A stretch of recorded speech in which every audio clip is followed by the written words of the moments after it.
like this. There we go. Part of the point of an exercise like this is to produce an archival copy, which we can put on YouTube and make available for future generations, as it were. All right, so we're coming up on 6:05, I guess. So I'm going to get started here. And oh, Liz Laux, wouldn't want to miss her. Hello, Liz. Glad you could join us. So we are broadcasting, broadcasting live from BiodiversityWorks Tower in scenic Vineyard Haven here. I can introduce myself very quickly, although I think everybody probably knows who I am. My name is Matt Pelikan. I'm the director of the Martha's Vineyard Atlas of Life project at BiodiversityWorks. And it's a project that tries to accomplish two things. One is sort of the scientific goal of documenting as much biodiversity on the vineyard as we can, and also a social one of inspiring and supporting public appreciation and study of natural history here. So webinars like this are one of the ways that we do that. I'm going to start sharing my screen and get ready to dive into a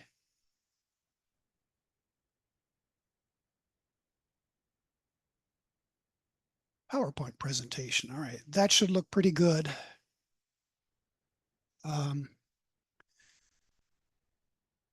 I hope to be done in about an hour. As usual, I plan way too much material, but I'll try to talk fast and breeze over some of the less important stuff. Again, please keep yourselves muted, but if something does come up, feel free to unmute yourself and chime in. I'd happy to respond to questions, and we will have a chance for some questions at the end, I think. I guess the place to start is why bees are so important and why they're so suitable for study. And I guess part of it for me is that it's a fairly manageable group. It's not a huge number of species. We have currently 201 that have been documented on the vineyard, which is like less than half as many bird species as have been found here, I think. And there are only, at the higher level taxa, there are only 7 families worldwide, 6 of which are represented here. So it doesn't take too much effort to get your head around bee taxonomy. Bees are also really important ecologically. Their role as pollinators is central to the stability and the health of pretty much all ecosystems, since floral diversity is the basis of animal diversity. And the island in particular has a really interesting bee fauna. We've got a lot of rare species here. Our soils, being sandy, are suitable to ground nesting species, and a lot of regionally rare species occur here. So it's a place that is important for bee study and bee conservation. And finally, bees have been studied more than most other insect groups here. I'm going to talk a little bit about what projects have been done on bees. But the null hypothesis here is that insects really don't get studied at all. And so very little work has been done on most insect groups. Butterflies have been studied pretty thoroughly, dragonflies and other odonates pretty thoroughly, bees pretty thoroughly, but nobody knows anything about the flies on the vineyard. Nobody knows anything about Hemiptera. So because they've been studied here pretty well, there is the basis for ongoing study. People tend to think about, when they think about bees, they tend to think about Apis mellifera, the western honeybee. And it's important to note that that is really an exception in a lot of ways relative to our native bees. A lot of bees, while the honeybee is a highly social bee and very much a generalist when it comes to foraging, both of those are exceptions rather than rules with bees. A lot of our bees are specialized to one degree or another in terms of what flowers they will visit. And this can be very, very specific, can be in some cases really just one flower that they'll visit. They hang their entire life cycle on one particular species of flower.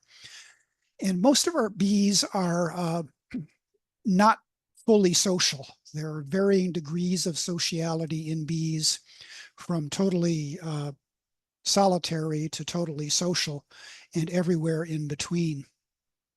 Bees typically don't live in hives because they're not social.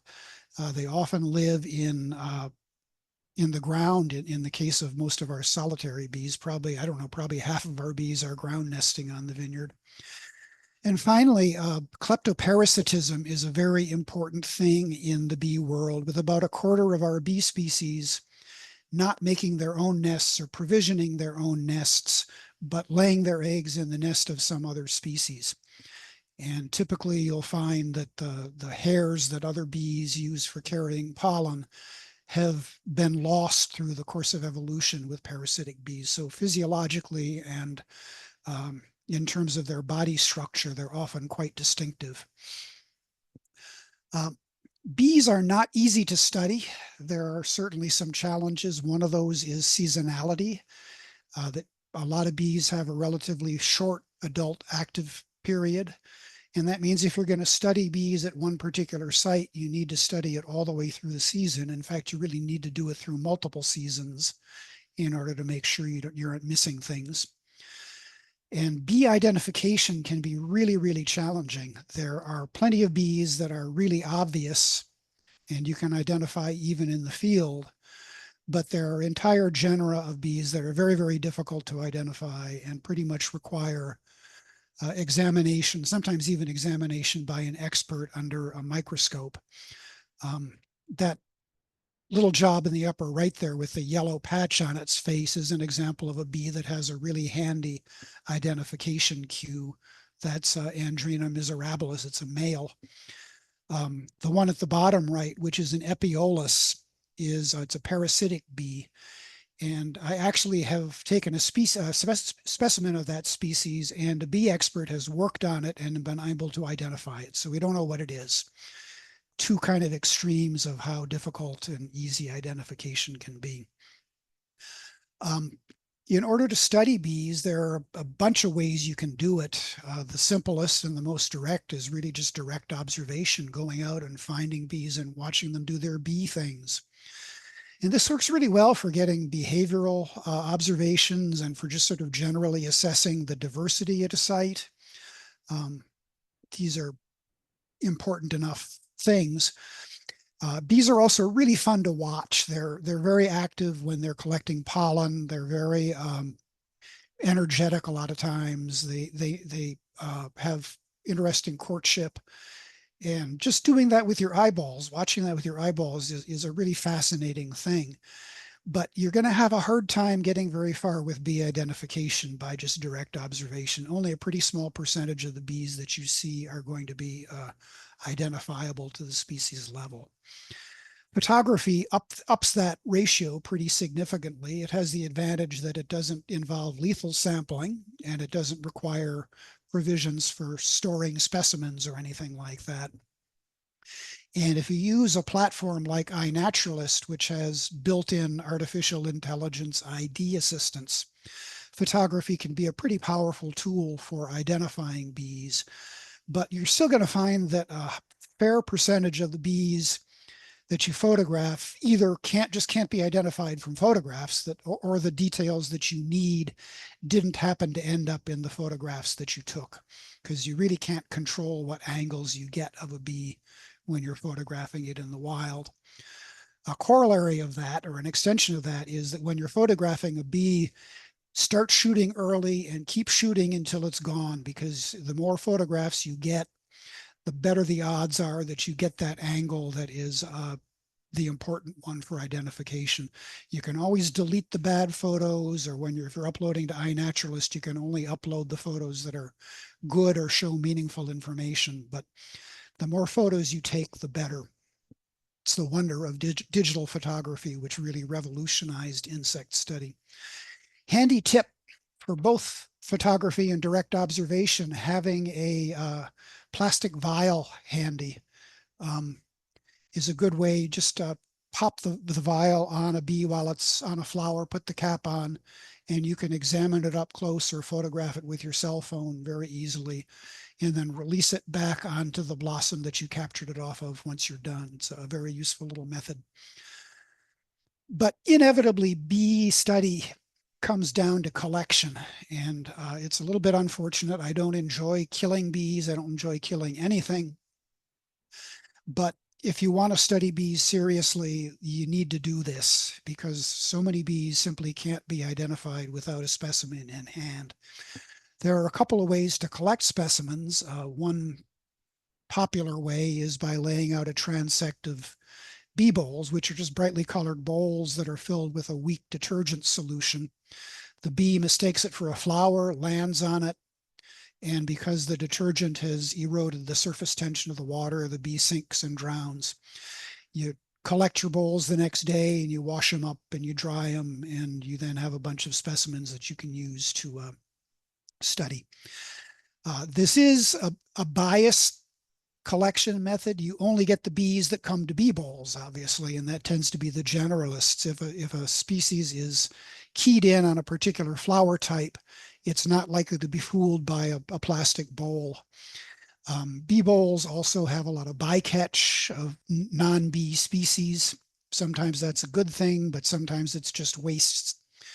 And it may result in a large sample size of bees, and you either need to spend a lot of time processing those, or you end up having to just chuck them out, which is kind of a waste and is really a shame.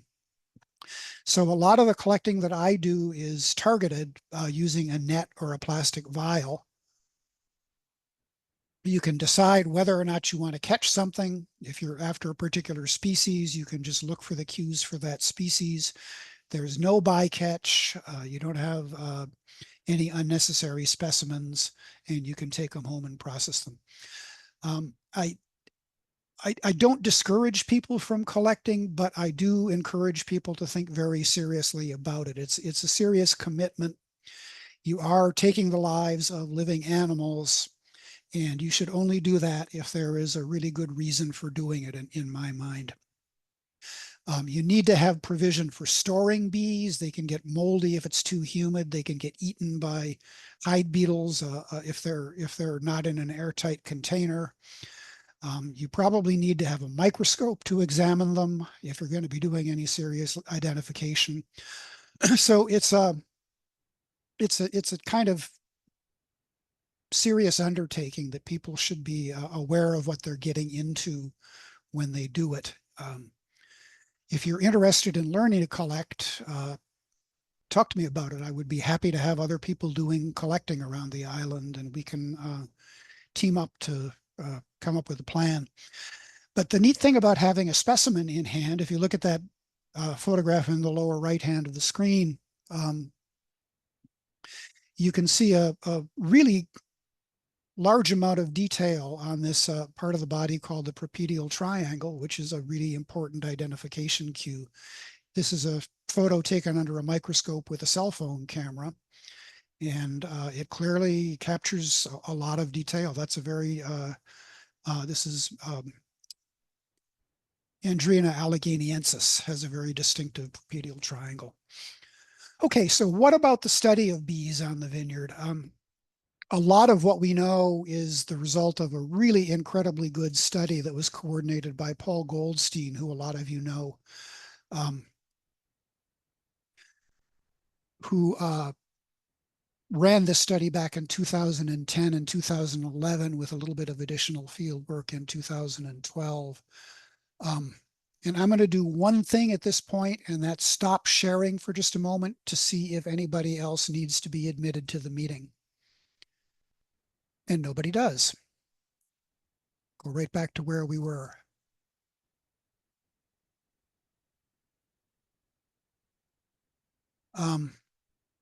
Okay, so this is a magnificent study. I know, I think a couple of people in the room tonight were involved in it as volunteers. The surveys collected about 14,500 specimens, all of which were identified to experts to the species level. And a total of 186 species were documented here, either present or historical. Yeah, Mark, you can unmute yourself if you've got a question. Matt, we're looking at your screen with sidebar. We're not looking at the full slide only That's strange because it's not, let me,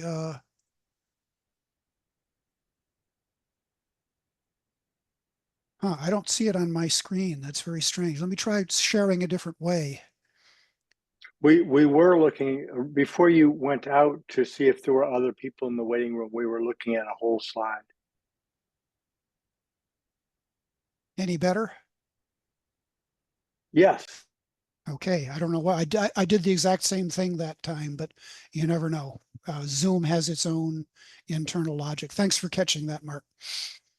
Um, a lot of the collection was done with bee bowls. So this was a study that was sort of skewed towards generalist bees. It collected a lot of generalist halictids and sort of overrepresented those in the sample, but there was also some targeted hand netting for particular species that the researchers tried to find. This is a great example of a combination of community scientists and professional academic experts working together to do really, really incredible work. And the article that was published in 2016 is really the basis of what we know about bees at this point. The Betsy and Jesse Fink Family Foundation, in conjunction with BiodiversityWorks, is now in the third year of a 3-year study focused on pollinators on farms. And it's focused on not just bees exclusively, but bees are certainly a big part of the picture. So far, we've generated about 1,800 iNaturalist records from this project and documented at least 43 species of bees. I think it's actually a little bit more than that because the specimen work doesn't totally overlap with the, I guess that's, yeah, 60 specimens and 43. It's probably about 65 species overall. The goal here is to come up with some actionable methods by which farms can improve the support of pollinators on the farms. But one benefit of it is that we had, with the 8 participating farms, we had 8 sites around the island where we were doing pretty intensive surveying of bees. So this has been a great project for bee studies and has turned up a lot of interesting information about bees, and it's a couple of new species for the vineyard came out of the project and a lot of information about bee associations with plants. I've been working with trustees of reservations for 2 years now on a study of specialized bees at Long Point Wildlife Refuge. A couple of really cool bees, highly specialized bees, turned up there in the Goldstein-Asher study. I was able to document their continued presence about 10 years later using photography. And then in 2023, I was able to actually determine that they're both actually pretty common at this original site where they were found, and also find an additional site for one of those bees. So this has been, it's geographically limited, and it's just sort of limited by how much time I can spare to get down there. But this has also turned up several new species for the vineyard and a lot of information about bee ecology, their phenology relative to their host plants, and in a couple of instances, parasites that are hosted by bees. We do, as I mentioned, have a collection that we curate at BiodiversityWorks. It's in a cabinet down in the basement, and it's been really important because of the 14 bee species we've been able to add since the Goldstein and Asher report. 11 of them have been substantiated by specimens, voucher specimens that we have on hand here. So, and some of those we wouldn't have been able to identify without the collection.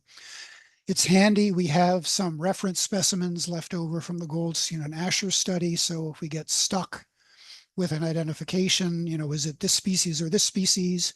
You can go down and often find a specimen of both of those species and compare. A very useful ID tool.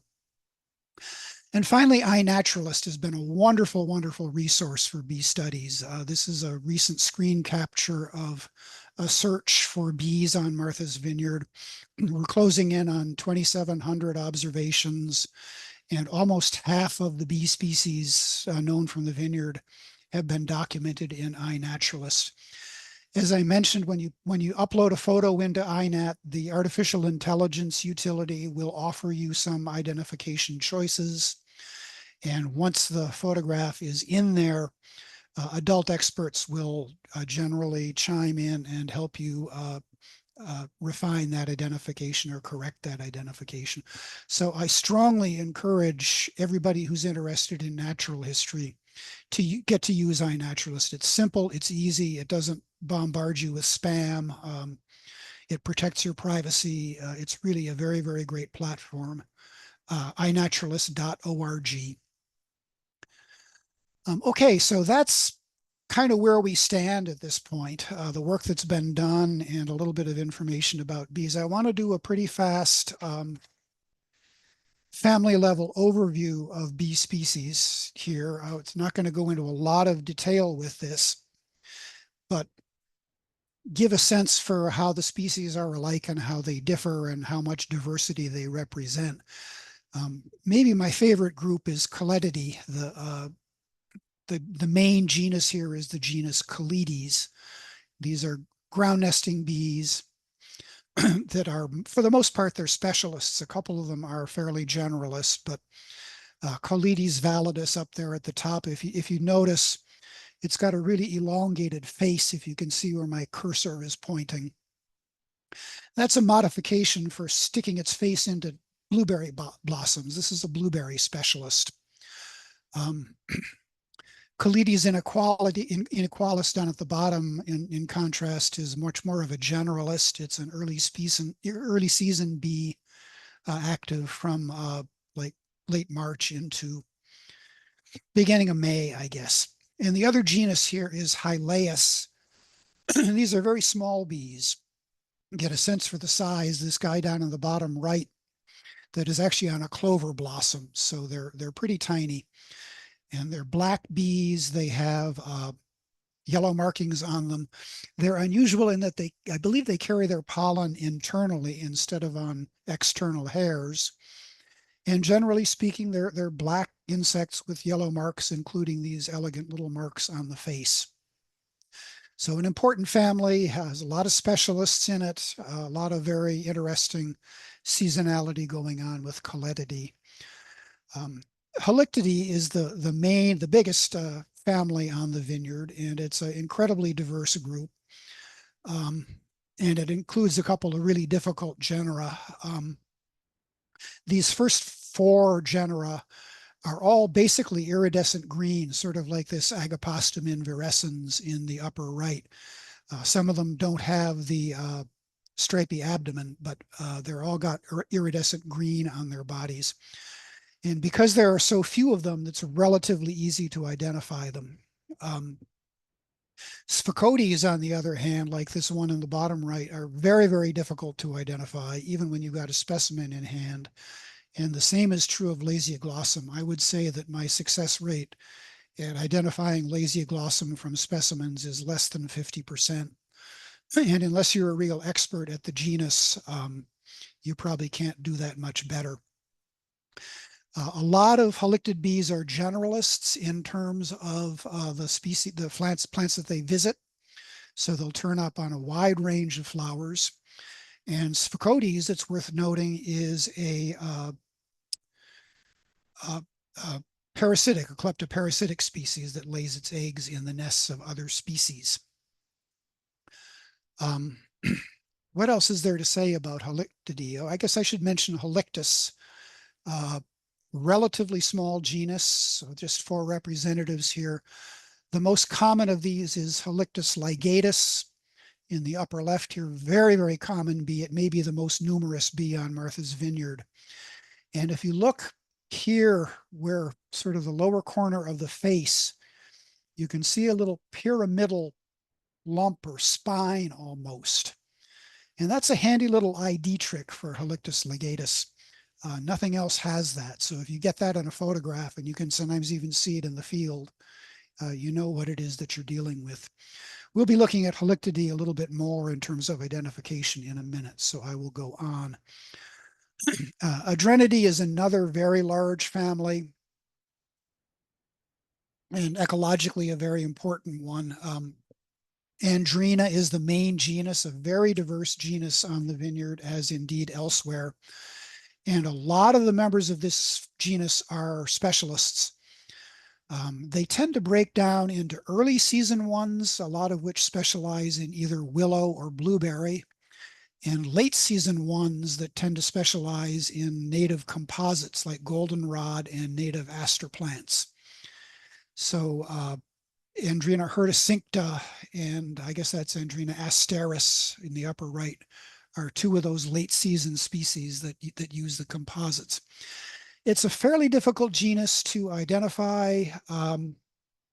There are a few that are pretty obvious. If you note the really heavy furry bands on the abdomen of hirticincta, and that means literally hairy belted. That's a pretty distinctive bee. Andrenas, like a lot of bees, carry their pollen load on specialized hair called scopa on the hind legs primarily, but also on the side of the thorax. And it is pretty typical to see a female Andrena carrying a big load of pollen like this. Our other two genera in this family are relatively, there aren't many species. They're not speciose. Caliopsis, there is just one representative. In Perdita, there are only two. Both of these, the bees in these two genera are quite small, and they're ground nesting bees. And Perdita in particular, they're only about 5 or 6 millimeters long tops, so they're very, very easy to overlook. But they're really kind of pretty bees, a little bit iridescent, and often with some yellow markings on them. Caliopsis andreniformis is an interesting bee because it's sexually dimorphic in an extreme. A lot of bees are sexually dimorphic. In fact, they really all are, because males don't have the pollen gathering apparatus. But you would, looking at a male and female Caliopsis, you would not think that they were two members of the same species. I think I have a male loaded into the presentation further along. Melididae, we only have one representative here. It's an interesting one, though, Melita melitoides. And this is a highly specialized bee that associates very, very strongly with Lionia ligustrina. I have seen a few individuals on Kalmia, on sheep laurel, but given its preference, this is a bee that will use only one species. Females pick up a kind of characteristic waxy pollen load. I think they must mix the pollen with saliva or something to make it so waxy. And the pollen, unlike some other bees, where it's on the upper leg for the most part, it's on the tibia and the basotarsus for Melita. So the pollen load seems to be stuck out from the side of the body, and that's actually pretty distinctive in the field. And another thing about Melita melitoides is that the females have really long mandibles, which they insert into a Lionia flower and use it to scrape out the pollen. Very, very long mandibles that are often visible in photographs or in the field. Here's a male. Note the really long antennae and the very fuzzy face. If we could see the antennae up close, it would actually, each segment of the antennae is 2 or 3 times as long as it is wide. So they're very, very distinctive antennae on this species. And finally, well, not finally, I guess we have 2 more to go. Megachilidae. These are the leafcutter bees.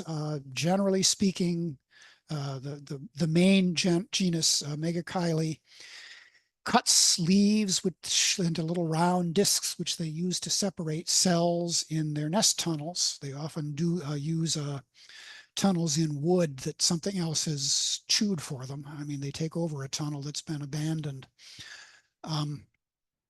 The odd characteristic of this family is that generally, instead of carrying pollen on their legs, they carry it on specialized hair on the underside of the abdomen, which is kind of unusual. We have a couple of non-native species, like is this cornifrons? I've got a little zoom blob in front of the name there. I think that's cornifrons. Coelioxys is an interesting genus. They are parasitic bees. And if you note, the pointed abdomen is a really strong characteristic of this genus. And they use that actually as a little chisel to open up the nest of a megachile and lay their eggs inside. And also, odd thing about Coelioxys is the very, very deep and distinct pitting on the body is very characteristic. That's probably a defense mechanism. They are at risk of getting stung when they're invading a nest. And I think having a really thick exoskeleton with pits that maybe keep the stinger from sliding to a more vulnerable part of the body may be a defense mechanism. And then finally, this chubby little Anthediellum notatum is an example of one of the more unusual members of this family. And then finally, Apidae, which is it seems like kind of a catch-all. I think it's taxonomically a valid family, but it does have a lot of weirdly associated bees in it. The Xylocopa and Ceratina are the carpenter bees. You probably have seen Xylocopa chewing on your house at some point. Ceratina are much, much smaller, and they're sort of a dull metallic green color. But they also nest in hollow stems, often like blackberry stems. Nomada and Holcopasides and Epiolus and Triepiolus are all parasitic genera, and they are, well, Holcopasides is not hard to identify because there's only one member of the genus here. Those others are very, very difficult genera. Nomada, there are a lot of nomad bees that even the experts can't identify. That they know what the female is for a particular species, but nobody knows what the males look like, or vice versa. So there are individual bee specimens that nobody knows what are. They're just unclassifiable. Bombus is the genus of bumblebees, which are common and widespread in some cases. Bombus impatiens is maybe one of our most common bees. In terms of identification, the coloration of the abdomen is really important with Bombus. If you note, the second abdominal segment on this nice looking Griseocolus is reddish brown. That would be black on Bombus impatiens, and it would be partially yellow on Bimaculatus and Bimaculatus. And it would be yellow on a couple of our, entirely yellow on a couple of our other Bombus species. So that's an important thing to get a good photograph of. There are other characteristics that are important for identification, but that's a place to start with photography. And then finally, Apis mellifera, the one species, which is a non-native species on the Vineyard, introduced for agricultural purposes. It's worth spending a little bit of time talking about that bee because there is some concern over its impact on native bee populations in places where it's been introduced, including the Vineyard. It is a fairly large bee. It can be very, very common because of the remarkable ability of a hive to direct all of its members to the same floral resource. They can just sort of smother a field full of flowers. And under certain conditions, it has been demonstrated that they can actually interfere with the pollen collection of native species. I don't think it's much of an issue when pollen sources are plentiful. And often if there's a lot of variety, for example, with work that we've done on that farm project that I was talking about, you often find Apis mellifera on one kind of plant and the native solitary bees on a different kind of plant, and they don't interact with each other at all. But when they do interact, you often find Apis mellifera displacing smaller bees from flowers. And while being displaced once probably doesn't matter, if it happens over and over again, it begins to represent a kind of headwind for the species that's being displaced. Melisodes is another very wonderful genus. A lot of them are specialists. A couple of them really like sunflowers. So if you're fond of growing sunflowers, you're likely to find a couple of these species in your yard. Um, since the Goldstein and Asher study was completed, 14 species have been added to the Vineyard checklist, which I guess gets us up to 200. I think I said 201 earlier. I'm not sure. Math was not my strong point. So take all of my numbers as plus or minus one. But I put the species name up here, broken down by family, and I put the location and the means of substantiation in the parentheses. And it's worth pointing out here that of these 14 species, really only two of them, Andrena calmei, which is a specialist that uses primarily sheep laurel blossoms, and Megachile rotundata, which is an introduced generalist species. Only those two species out of these 14 really turned up in what you would think of as high quality habitat. A lot of them turned up at my house in Oak Bluffs. A lot of them turned up at the BiodiversityWorks office. Neither of those is particularly good habitat. My house in particular is in one of the most suburbanized parts of the island. And the BWorks office, while it's in somewhat better context, it's still in a fairly developed area, and it doesn't have a lot of floral resources. Another one came from a private residence in West Tisbury. And again, that was not what you call prime habitat. So, and a couple came from farms, I guess I mentioned, from the farm project. So there are a couple of conclusions to be drawn from this, I think. And one of these is, first of all, that you don't need good habitat to find good bee specimens, bee species. The thing that my house in Oak Bluffs and the BWorks office have in common is that they've been worked intensively throughout full seasons for several years running. And I think that if you did that in any yard on the vineyard, you would end up with a high diversity of bees and potentially a new species for the vineyard. Bees are everywhere. They're dramatically understudied in spite of the work that's being done. And you can find good species without having to be in what we typically think of as being really pristine habitat. There are some species that, I mean, you would not find Andrena calmei far away from Calmia angustifolia. And in fact, it only occurs in one population of Calmia angustifolia as far as I've been able to document on the vineyard.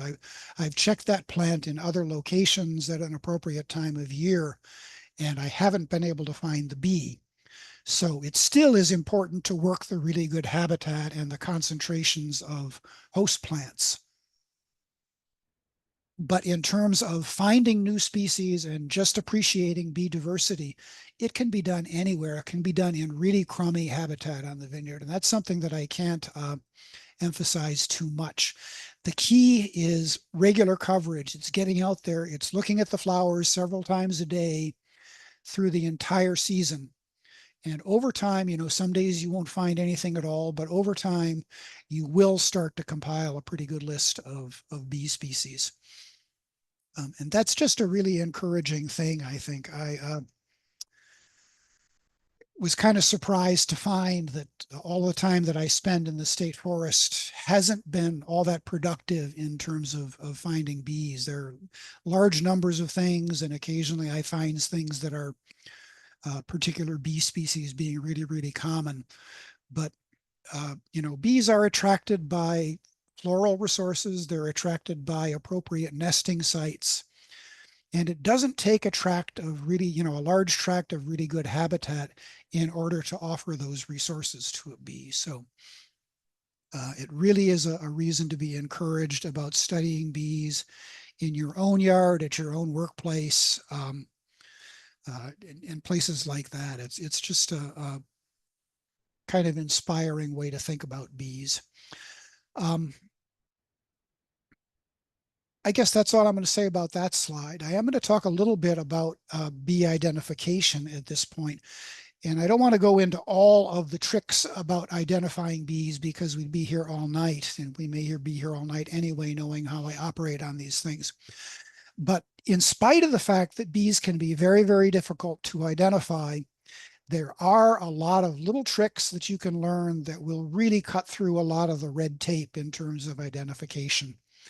And I'm going to just look at some examples of this, not to be exhaustive about it, but just to give you an example of the kinds of things, the kinds of details that can be really, really helpful for bee identification. It'll take you years. It's taking me years to get to the point where you learn these.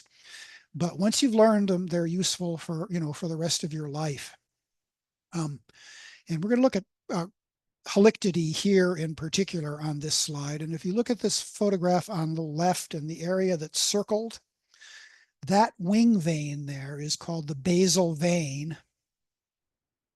And you note that it's really steeply curved, sharply curved. And that's all you need to know to tell that you're dealing with a halictid. It's sort of the defining characteristic of the family. That vein is much, much straighter in any bee in any other family. So you can pick up a specimen or look at a photograph and say, oh, boom, it's a halictid. And this is a reason why when you're photographing bees, getting a good picture of the wing veins is a really handy thing to do if you can swing it. A lot of information there that can be very, very useful for identification. There, as we saw earlier, there are really one main genus, but Lasioglossum on the Vineyard. And Lasioglossum is pretty easy to recognize as a genus. Once you've got to the point of it being a halictid, you can look at where the bands of hair occur on the segments of the abdomen. And if you see, so here we've got one segment, a band at the base of the next segment, and a base at the band of the next segment. So the bands on hair bands on Lasioglossum abdominal segments are basal. They're at the base of the segment closest to the body. And generally on other bee genera, including Halictus, which is the one you're most likely to confuse this with, they're at the other end. They would be appearing at the distal end, the margin of the abdominal segments. So that's another characteristic, particularly if you think you're dealing with a halictid. That's another characteristic that you really want to try to get a photograph of. Other characteristics about halictids, they tend to be either black or metallic with metallic overtones, and they tend to be fairly small bees. So it's not too hard to get the sort of what birdwatchers call the jizz of Halictidae. Even within Lasioglossum, there are a couple of species that are just incredibly distinctive and you can't mistake them, like Lasioglossum virecki. It's a fairly common bee of sandplain habitats. You tend to find it in areas with a lot of little blue stem. It probably likes pretty coarse sand for nesting in. Very small bee. They're only, 6 or 7 millimeters long, but they're bright orange and they're really fuzzy. And you just can't mistake seeing one of those. So it's really kind of one of those ironies of life that in this incredibly difficult genus, where you can study something under a microscope for hours on end and not be able to tell what species it is. And then you can go out and you can look in your yard and you can find Lasioglossum virecki and recognize it, without even a photograph. Just worth knowing that there are these happy examples, even in the most different genera. I mentioned wing veins as being a really important characteristic in bees, and the genus Calides is another really good example of that. This is a photograph of a Calides wing. And if you look at this vein, this so-called second recurrent vein, you'll note that it's S-shaped. And basically in other bees, that vein would be straight. And then you've got these 3 submarginal cells, first, second, and third. This is the marginal cell here. Some bees have only 2 marginal cells. Most bees have 3, though. And another characteristic of Calides, this is not an ironclad characteristic. There are some Andrena that have the same sort of thing going on. But in general, with Calides, the 3rd submarginal cell and the 2nd submarginal cell are just about exactly the same size. So if you can see either one of those characteristics, you have a pretty strong case for being in the genus Calides with the unknown specimen that you're working on. And if you can see that recurrent vein with the S shape, then you know for a fact that it's Calides. That's all you need to get to genus with that bee. Other characteristics that matter with wing veins, this vein here, which intersects the 2nd submarginal cell. On some species, it meets the cell way out at the end. On other species, it meets it way at the beginning, anywhere in between. So if you can get a good clear shot of, when you're photographing bees, a good clear shot of the wing veins, by all means do so, because it can be really helpful with identification. Finally, the genus Andrena, these are both Andrena. I think that is probably Trinotus on the right, and holy cow, Wilkella maybe on the left. I don't even know what that is. But the point is, if you look at their faces, they have these really broad grooves that are full of fuzz on the inside of the eye. It runs all the way down the face, and you can see them really clearly on both of these individuals. Those are called facial foveae.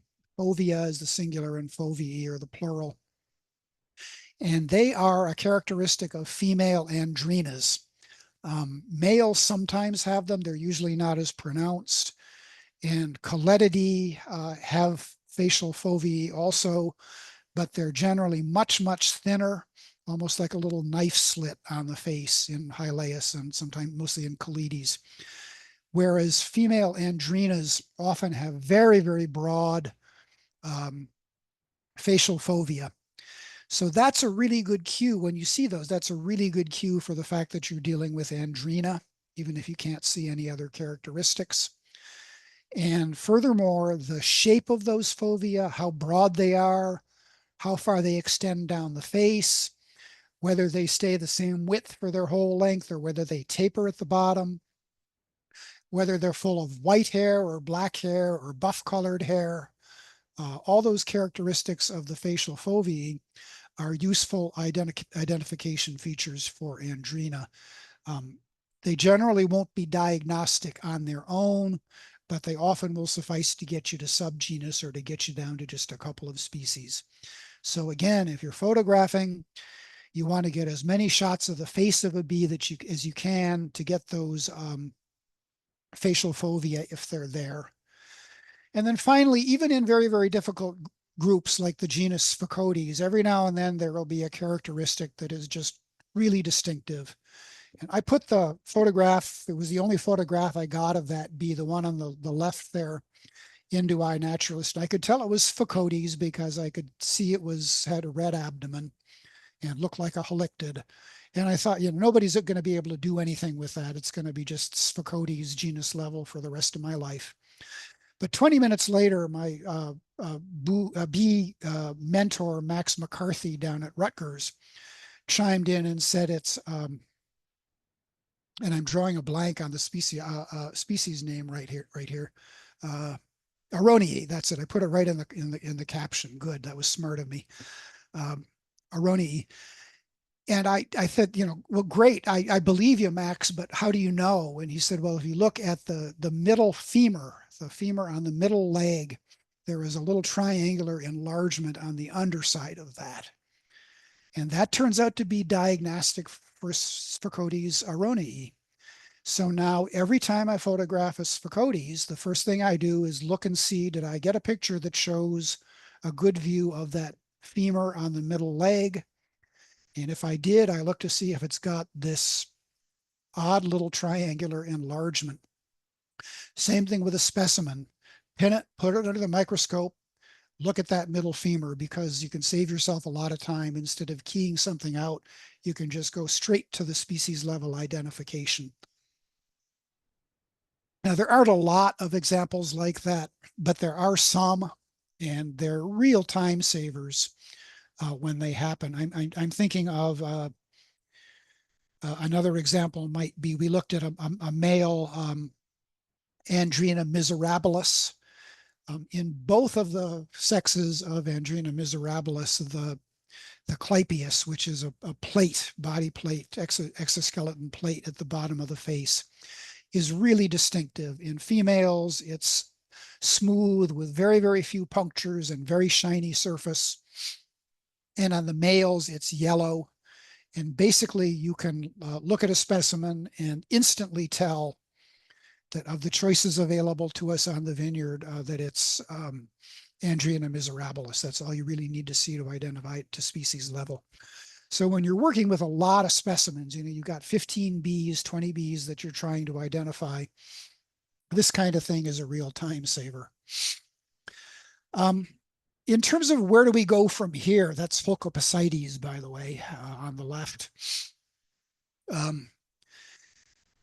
A couple of main questions. We still don't know all the bees that are here. We continue to find new ones at the rate of 1 or 2 or 3 every year.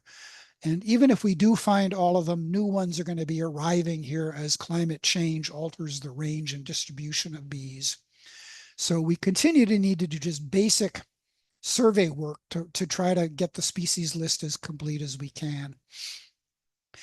And even of the bees that we know occur here, it's often just presence or absence. It's just 1 or 2 records of a bee from one of those studies.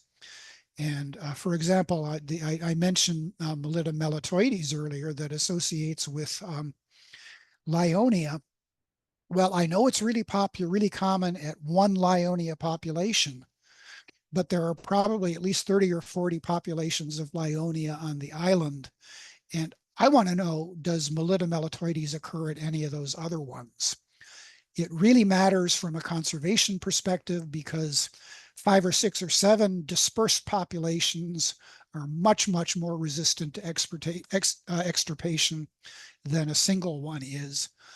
So we really kind of want to know if there are other instances of that species occurring around the island.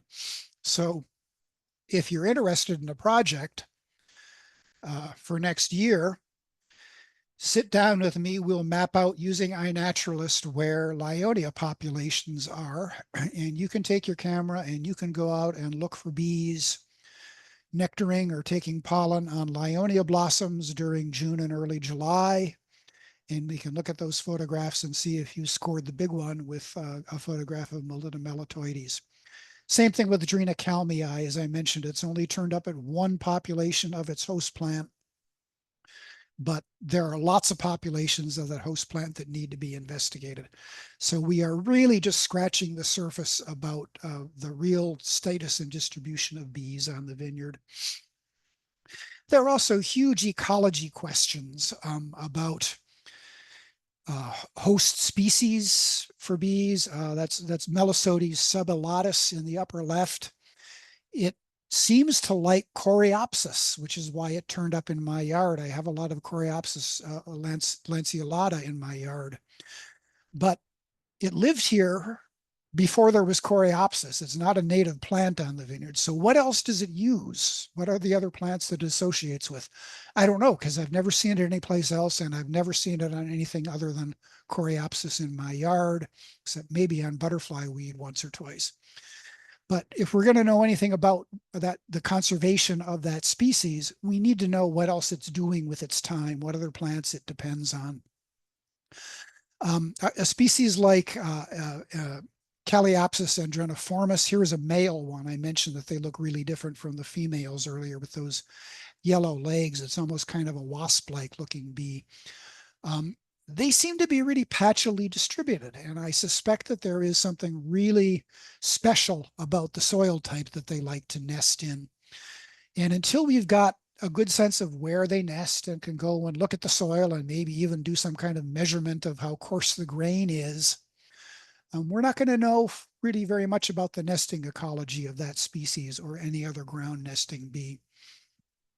We don't know about the sociality of bees in a lot of cases. I mentioned that there is a full range of everything from highly social to totally solitary. And it can vary from location to location and year to year. The species in the upper right, those are Andrina, drawing a blank on that one too. It's not a picture from the island, and I should know that species. It's a pretty common one. Crataegae. Two female Andrina crataegae emerging from the same nest. So they're not totally solitary. They're doing something down there together, whether they're both laying eggs or one is laying eggs and they're both provisioning it. I don't know. But the even wackier thing about this case, and this is a photograph from up in Lexington, Massachusetts, but the burrow that they were nesting in, they didn't even dig it. It was a burrow that had been dug earlier in the season by Calides inequalis. So weird stuff goes on with bee nesting ecology, and we know nothing about it in terms of how much is to be known. Note the facial foveae on this that marks that as an andrina. And then finally, there are parasite relationships. These include relationships with parasitic bees. And in the case of particularly the genus Sphacodes and Nomada, nobody knows what a lot of the host species are for those parasites. So if you can find Nomada entering an Andrina nest and either collect or get a really good picture of the Nomada and find out what kind of Andrina that nest belongs to, you can make a significant contribution to bee knowledge, not just on the vineyard, but overall.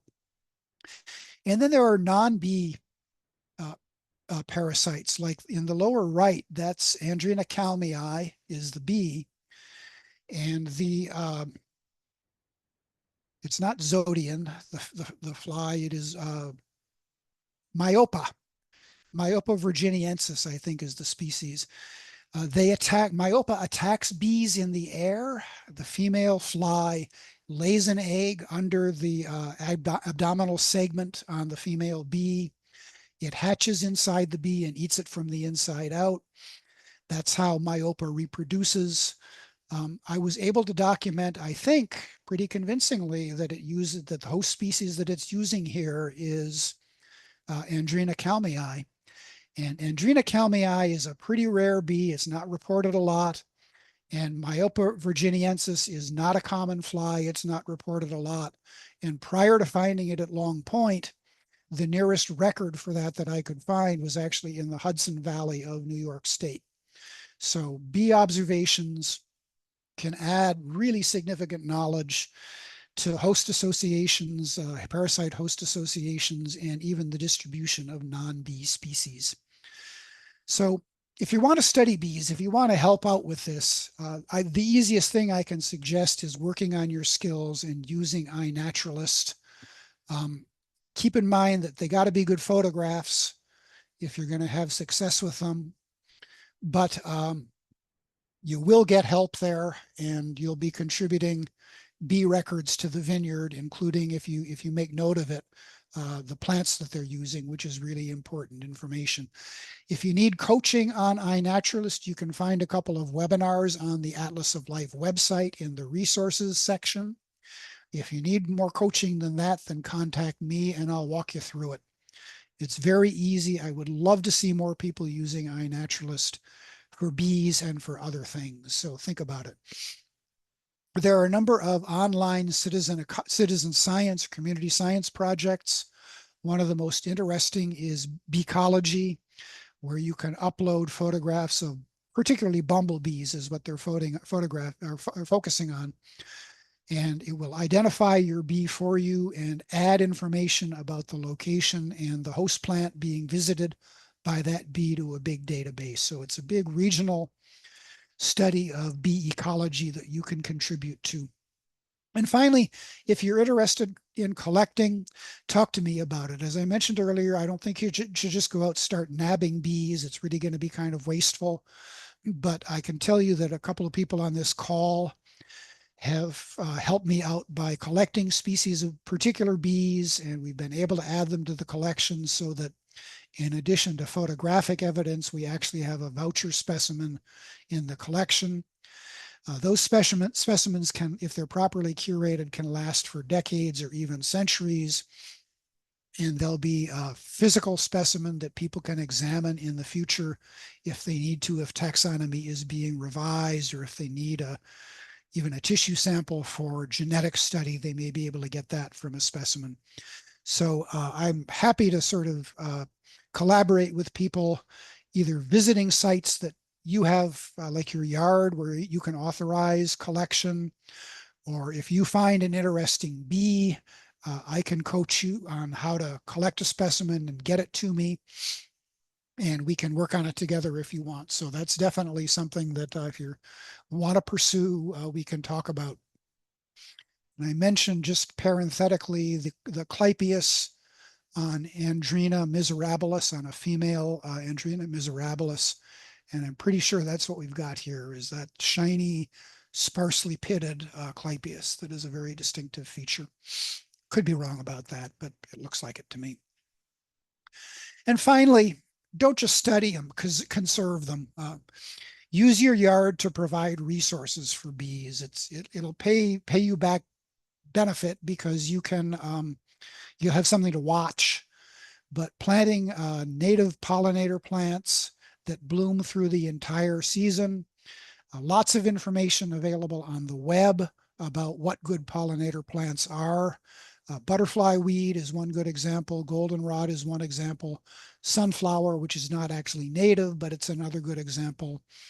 And this is probably a primula, primrose is another native example. Consider joining our Natural Neighbors program at BiodiversityWorks, which will actually help you as a sort of consultant improve the pollinator resources in your yard if you're interested in that. Address the entire life cycles. Bees need places to roost and nest, so having unmanaged areas in your yard is really important for bees. And finally, keep your yard insect friendly as much as you can. Avoid toxic substances, because anything that will kill one arthropod will kill another arthropod. And the less toxic the environment, the better off we're going to be. See, what have we got here? This is a Bombus perplexus male. This is